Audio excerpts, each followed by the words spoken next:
Episode की शुरुआत होती है और हम देखते हैं मियाजाकी को, जो कि कहती है क्या तुम मुझे बता सकते हो कि आखिरकार यूना कैसे दिखती है। यूना एक लड़की का नाम है कि नहीं? कोगाराशी कहता है कि हाँ। तो ये कहता है कि मैं सोच रही थी कि आखिरकार उसका चेहरा कैसा दिखता है, क्या वो अभी यहीं पे है? कोगाराशी से कहता है कि हाँ वो अभी यहीं पे है। तो ये कहती है क्या मैं उसके साथ फोटो खिंचवा सकती हूँ क्या, मैं देखना चाहती हूँ कि आखिरकार वो कैसे दिखती है। पर यूना इसे मना कर देती है। वो कहती है वो इसके साथ फोटो नहीं खिंचवा सकती। तो कोगाराशी मियाजाकी को कहता है कि यूना कह रही है वो तुम्हारे साथ फोटो नहीं खिंचवा सकती।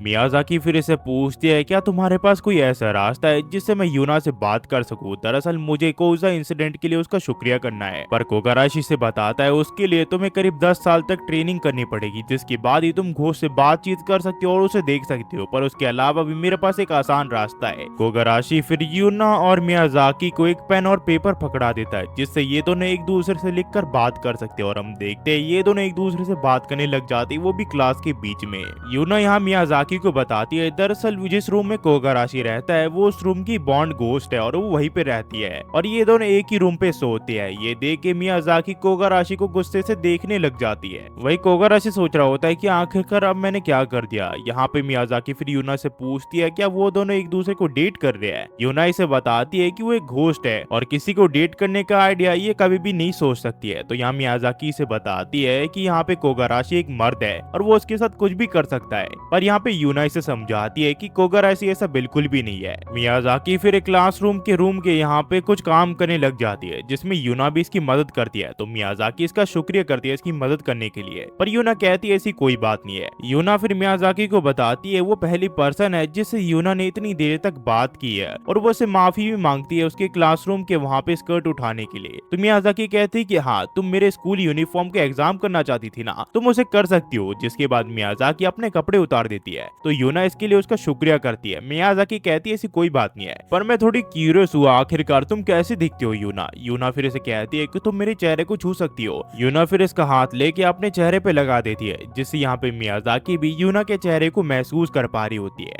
उतने में हम देखते हैं यहाँ पे कोगाराशी आ जाता है, जो कि यहाँ पे मियाजाकी की मदद करने के लिए आया होता है। पर ये दोनों काफी घबरा चुके होते हैं, इसी वजह से ये दोनों एक दूसरे के ऊपर गिर जाते हैं और यहाँ पे मियाजाकी के जो कपड़े हैं वो थोड़े ढीले हो जाते हैं। ये तीनों फिर स्कूल के छत के यहाँ पे आ जाते हैं, जहाँ पे यूना इन दोनों को ट्रांसफॉर्म होकर दिखाना चाहती थी कि आखिरकार ये नई स्कूल की यूनिफॉर्म में कैसे दिखती है। यूना फिर इन दोनों से पूछती है कि आखिरकार वो कैसे दिख रही है। यहाँ कोगाराशी तो उसे कहता है कि तुम काफी अच्छी दिख रही हो, पर मियाजाकी उसे अभी भी नहीं देख सकती। मियाजाकी फिर इसे पूछती है कि आखिरकार यूना तुम फोटो क्यों नहीं खिंचवाती हो। ये इसे कहती है कि दरअसल जब भी मैं किसी के साथ फोटो खिंचवाती हूँ वो लोग मुझे फोटो में देख के डर जाते हैं। पर मियाजाकी इसे कहती है उसे इस चीज से बिल्कुल भी फर्क नहीं पड़ता। ये फिर यूना के साथ एक सेल्फी खिंचवाती है, पर इस सेल्फी में यूना का चेहरा बिल्कुल भी नहीं आ रहा होता है, सिर्फ एक घोस्ट के अलावा, जिसे देख के ये थोड़ी डर तो जाती है। तो यूना कहती कि देखा मैंने क्या कहा था। पर यहाँ पे मियाजाकी इसको थोड़ा एडिट करके उसके चेहरे पे एक्सप्रेशन डाल देती है। वो कहती है तुम काफी सुंदर दिख रही हो। तो यूना इस चीज के लिए उसका शुक्रिया करती है। हमें फिर कुछ देर बाद दिखाया जाता है, जहाँ पे हम देखते हैं कोगाराशी और यूना युरागी इनके यहाँ पे आ चुके होते हैं। तभी ये लोग नोनो को देखते हैं, जो कि कहती है कि मैं अभी अभी एक अच्छा बात लेके आई हूँ। तभी यहाँ पे कोगाराशी कहता है कि अगर देखा जाए तो तुम हमेशा युरागी इनके यहाँ पे रहती हो, आखिरकार तुम अपना खर्चा कैसे निकालती हो। तभी यहाँ पे एक लड़की आ जाती है, जो कि कहती है कि नोनो को सेंस है, आपको पता भी है मैं आपको कितने देर से ढूंढ रही हूँ, आप आखिर कहाँ पे थी। मुझे ये मत कहना कि आप डेडलाइन के समय पे बात ले रही थी। कोगाराशी फिर इसे पूछता है कि आखिरकार तुम कौन हो। ये इसे बताती है कि लगता है आप युरागी इनके यहाँ पे रहते हो, मुझे माफ करना, मेरा नाम हाशिरामा रूई है और मैं सेंसे का चीफ एडिटर हूँ। नॉन को फिर इन्हें बताती है कि दरअसल वो एक मांगा आर्टिस्ट है और रूई उसी के साथ काम करती है। नॉन को फिर इन्हें अपना रूम दिखाती है, जो कि काफी गंदा हुआ पड़ा होता है। यहाँ पे नॉन को ने बियर की बोतल और काफी सारी चीजें फेंक रखी होती है। रूई फिर कोगाराशी को बताती है कि दरअसल नॉन को सेंसे का जो होम असिस्टेंट था वो अभी हॉस्पिटल में, क्योंकि उसका एक एक्सीडेंट हो गया था। तो नॉन को कहती है इसने बिल्कुल सही कहा और इस महीने की जो मांगा की डेडलाइन है वो कल है और अभी भी काफी सारे ब्लैंक पेजेस है जिन्हें मुझे भरने हैं, वहाँ पे ड्राइंग बनानी है ताकि इस मांगा को कल मैं पब्लिश कर सकूं। नॉन को फिर कोगाराशी को कहती है उसे इस चीज के लिए इसकी मदद चाहिए। तो कोगाराशी इस चीज के लिए राजी हो जाता है और ये लोग इस काम को शुरू कर देते हैं। उतने में रूई कोगाराशी को कहती है तुम इस चीज में काफी ज्यादा अच्छे हो, क्या पहले भी तुमने ये चीज कर रखी है। कोगाराशी कहता है ऐसी कोई बात नहीं है, दरअसल मुझे एक बार मांगा आर्टिस्ट के घोस्ट ने पोजेस कर लिया था और उसी समय इस काम को मैंने सीखा था, पर मुझे यकीन नहीं हो रहा कि नॉनको ने इस मांगा को क्रिएट किया है। मुझे कभी नहीं लगा था कि अल्कोहल के अलावा वो और किसी चीज में इंटरेस्टेड होगी। वहीं पे हम देखते हैं नॉनको को, जो कि खुद की मांगा पढ़ के खुद ही फ्रस्ट्रेट हो रही थी। थी जो कि उसने क्रिएट किया है। तो यहाँ पे रुई कोगाराशी को बताता है कि नोनको सेंसे कभी कभी अपने काम का फ्रस्ट्रेशन अपने मांगा के ऊपर भी निकाल देती है। वहीं पे नोनको का दिमाग बिल्कुल भी काम नहीं कर रहा होता है। तो रुई से पूछती कि आखिरकार सेंसे आपको क्या हुआ। ये से कहती है कि मैं कहानी के एक सीन पे अटक गई हूँ, मुझे समझ नहीं आ रहा कि आखिरकार मैं क्या करूँ। तो रुई कहती है ये तो वही सीन है जिसमें मेन कैरेक्टर के ऊपर एक एग्रेसिव बॉय हमला कर देता है। ये कहती है तुमने बिल्कुल सही कहा, इसमें हमें कोगाराशी की हेल्प की जरूरत पड़ेगी, हमें रेफरेंस फोटो चाहिए होंगे इसके कुछ। नॉन को फिर हाई स्कूल की स्टूडेंट के कपड़े पहन लेती है और कहती है कोगाराशी तुम मेरे ऊपर अब हमला कर सकती हो। तो कोगाराशी कहता है क्या ये कपड़े पहनना जरूरी है तुम्हारे ऊपर हमला करने के लिए। कुछ देर बाद इन दोनों की फोटो खींचना चालू हो जाती है, जिस वजह से कोगाराशी को यहाँ पे नॉनको को जोर से पकड़ना होता है, पर वो ऐसा कर नहीं रहा होता है। तो यहाँ पे नॉनको से कहती है कि तुम्हें पकड़ना पड़ेगा मुझे, वरना फोटो अच्छी नहीं आएगी। इसी वजह से यहाँ पे कोगाराशी को हर वो काम करना पड़ता है जो नॉनको कह रही होती है। और कुछ देर बाद ये सारी फोटो खींच जाती है।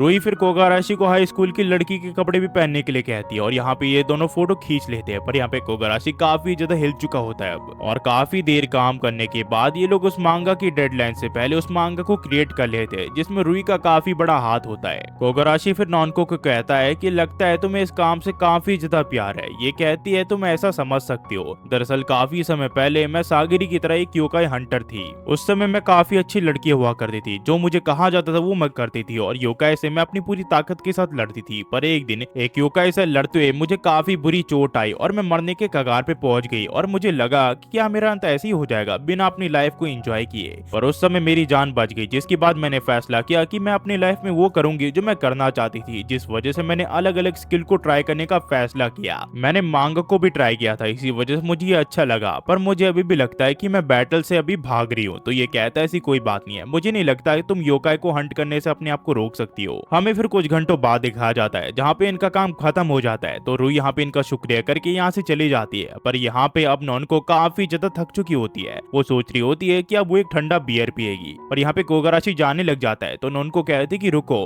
हमें एक दूसरे के साथ बियर पीना चाहिए। और हम देखते हैं यहाँ पे नॉनको बियर निकाल लेती है और यहाँ पे कोगाराशी उसका साथ देके यहाँ बियर पीने लग जाता है। पर ज्यादा बियर पीने की वजह से यहाँ पे नॉनको को चढ़ जाती है और वो अजीब हरकतें करने लग जाती है। तो कोगाराशी कहता है क्या तुम्हें चढ़ गई है। ये कहती है ऐसी कोई बात नहीं है और वो कोगाराशी को गले लगा लेती है। उतने में यहाँ पे योरागेन की सारी लड़कियां आ जाती है जो कि इनसे पूछती है क्या तुम्हारा काम अब खत्म हो चुका है। पर सागिरी देखती है कि नॉनको ने यहाँ पे कोगाराशी को गले लगा रखा है, पर ये देख के उसे कुछ गलत ही लगता है, इसी वजह से उसे मारने के लिए दौड़ती है। पर यहाँ पे बीच में यूना उसे कहती है कि इसमें कोगाराशी की कोई गलती नहीं है, नॉनको थोड़ा ड्रंक हो रखी है, इसी वजह से वो ये सारी चीजें कर रही है। तभी यहाँ पे नॉनको अपनी योकाता उतार देती है और कहती है कि चलो सेलिब्रेट करते हैं, मेरा काम अब खत्म हो चुका है। पर यहाँ पे यूना उसे कहती है कि नॉनको अपनी योकाता तो पहन लो। वो कहती है इसकी कोई जरूरत नहीं है। और यहाँ से जो कहानी है वो टू बी कंटिन्यू हो जाती है। अगर आप यहाँ देख रहे हो तो प्लीज लाइक, सब्सक्राइब और कमेंट करना मत भूलना। हम ऐसी वीडियो बनाते रहते हैं। होपफुली आपको ये वीडियो पसंद आई तो लाइक कर देना, सब्सक्राइब कर देना और कमेंट करना मत भूलना। आप ये बताना मत भूलना कि आपको हमारी एक्सप्लेनेशन कैसे लगी, ताकि हम अपने आप को और ज्यादा बेहतर कर सके। पर जाते हुए इतना ही कहूंगा guys, thanks for watching. Next video मिलता है। होपफुली ये वीडियो आपको पसंद आई हो। और जाने से पहले एक बार मेरे सेकंड चैनल को विजिट कर लेना, क्योंकि वहां पे मैं मानवास को एक्सप्लेन करता हूँ और कहानियां वहां पे काफी सारे आने वाली है। तो चिंता मत करिए, मैं काफी सारे वीडियो इन फ्यूचर लाने वाला हूँ। तो बस वेट कीजिए और देखते रहिए मूवी बॉरी कैप और explain. Thanks for watching guys, next video मिलता है।